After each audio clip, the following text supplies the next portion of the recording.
Bonjour à tous, toujours en direct donc sur le salon Vivatech au GovTech Lounge. Je reçois monsieur Laurent Trélurier, vous êtes directeur des systèmes d'information de la PHP, vous êtes docteur. Je voudrais voir avec vous le sujet du digital et de la santé, qui est absolument majeur, on ne pouvait pas éviter ce sujet-là. On va commencer par balayer un peu les grands enjeux du digital, à la fois dans le monde de la santé et pour la PHP évidemment. Le premier enjeu, c'est d'assurer la continuité de la prise en charge de nos patients, que ce soit à l'intérieur de nos hôpitaux. La PHP, c'est 39 établissements de santé. Donc, nos patients peuvent aller d'un hôpital à un autre, accueillir une urgence dans un hôpital, être opéré dans un autre, être suivi en soins de suite dans un troisième. Donc, comment on assure la continuité de la prise en charge ? C'est notre premier enjeu. Le deuxième enjeu, il est d'offrir des services aux patients. Par exemple, est-il normal de passer 24 à 48 heures pour prendre un rendez-vous à l'assistance publique hôpitaux de Paris, de ne pas pouvoir le faire simplement. Donc ça, c'est notre deuxième enjeu, des services classiques qu'on peut avoir par ailleurs. Notre troisième enjeu, il est financier. Comment on peut dématérialiser un certain nombre de processus pour optimiser nos process et notre organisation. C'est sur ces trois grands enjeux qu'on a à mener actuellement à la PHP. Et je dirais, il y a un quatrième qui est une spécificité de la PHP, qui est un hôpital dit universitaire, c'est comment le système d'information participe à la recherche clinique. On a un vrai enjeu sur les datas, sur l'exploitation des données et comment ces données-là peuvent être exploitées au mieux pour la recherche clinique. Alors le sujet des relations avec finalement un patient qui devient quelqu'un pour qui on veut proposer des services, ce qui est assez nouveau. Qu'est-ce que vous pouvez nous donner comme exemple concret? Si moi, par exemple, je viens à l'un des hôpitaux de la PHP, quel type de service auquel je pourrais m'attendre qui sont nouveaux par rapport à hier ou avant-hier? Alors on a commencé par un premier service qui est de vous permettre de payer en ligne. Vous voyez, on est parti de ce service-là où avant on recevait des factures et vous deviez payer par chèque ou autre. Et donc on avait des vrais sujets de recouvrement, une vraie difficulté à recouvrer. Donc on a permis à nos patients, en lien avec Tipeee, qui est un système du ministère des Finances, de payer en ligne. Et on a actuellement plus de 30% des paiements qui sont en ligne, donc c'est un vrai service. Donc après, on gagne du temps dans le traitement. On gagne du temps. Après, on a permis à nos patients de prendre rendez-vous en ligne. Ça veut dire, alors on a utilisé la société Doctolib qui permet sur Internet de pouvoir prendre un rendez-vous avec un de nos cardiologues, un de nos pédiatres, assez facilement, à un clic sur des plages réservées. Et là, on élargit maintenant à travers un portail patient qui est ouvert depuis 6 mois, où les patients peuvent accéder à leur dossier, à leur dernier compte-rendu d'hospitalisation, bientôt à leur dernière radiologie, leur dernière biologie. Et là, on ouvre aussi prochainement la possibilité de remplir avant la consultation des formulaires médicaux, des questionnaires médicaux.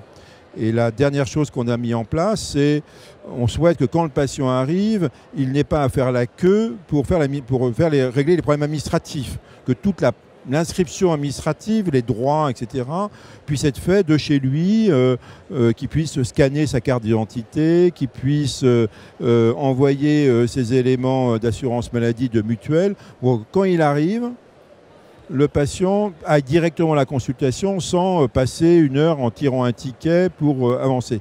Donc c'est vraiment l'accueil du patient, sa façon d'entrer dans l'hôpital et de gérer l'hôpital. Tout ça est lié au fameux projet DMP qui existe depuis longtemps. Alors, le DMP est un projet national de partage d'informations au niveau national. Là, ça ne permet pas de prendre rendez-vous. D'accord. Ça ne permet pas de payer en ligne. Ça ne donne pas la notion de formulaires médicaux. Donc, je dirais que c'est un des services, le partage de l'information, qui est un des services qu'offrent à la limite tous les prestataires et qu'on peut le faire. L'avantage du DMP, c'est un partage ville, hôpital, différents hôpitaux. Donc, c'est intéressant et c'est un service auquel on adhère, on participe. Il nous reste quelques minutes. Je voudrais qu'on parle maintenant un petit peu plus de l'intérieur des services. Qu'est-ce que ça change pour eux, la digitalisation à la PHP les professeurs, les chefs de service, les sages-femmes, les infirmières, qu'est-ce que ça change leur métier? Alors, je vais prendre des exemples au niveau médical et après on ira sur les autres professions.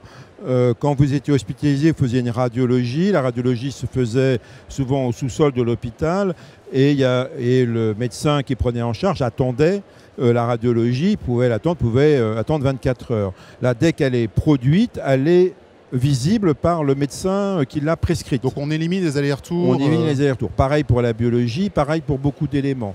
Le deuxième élément, ça lui permet de partager l'information dans le parcours hospitalier. Un malade est transféré, le médecin qui prend en charge, il a tout de suite, immédiatement, toute l'histoire médicale. Donc ça, c'est sûr, et ça, c'est un élément majeur de la prise en charge. Donc plusieurs professionnels de santé partagent les mêmes données d'un seul patient. Et on a surtout à l'hôpital des équipes de soins un peu complexes, où il y a des parcours complexes.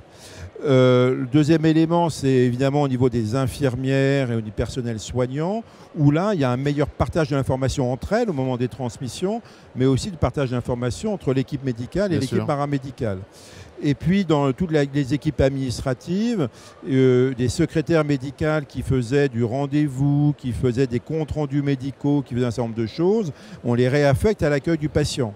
C'est-à-dire qu'elles ne font plus, parce que le médecin dicte ou fait la reconnaissance vocale pour faire son compte rendu, donc il n'a plus besoin d'un secrétaire, les rendez-vous sont faits en ligne, etc. Donc on réaffecte un meilleur accueil du patient, c'est personnel. Dernière question, est-ce que vous avez des nouveaux projets? Quels sont les nouveaux projets dans les années qui viennent? Alors, dans les projets, on est très focalisé là, sur les data.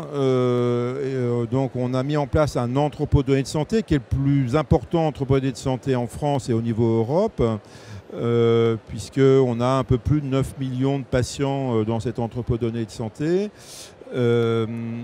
Et donc, l'idée, c'est comment on utilise les données pour améliorer la recherche clinique et produire de l'intelligence artificielle. Donc là, on a par exemple en ce moment plus d'une quarantaine d'études en cours utilisant l'entrepôt de données de santé qui vont sur...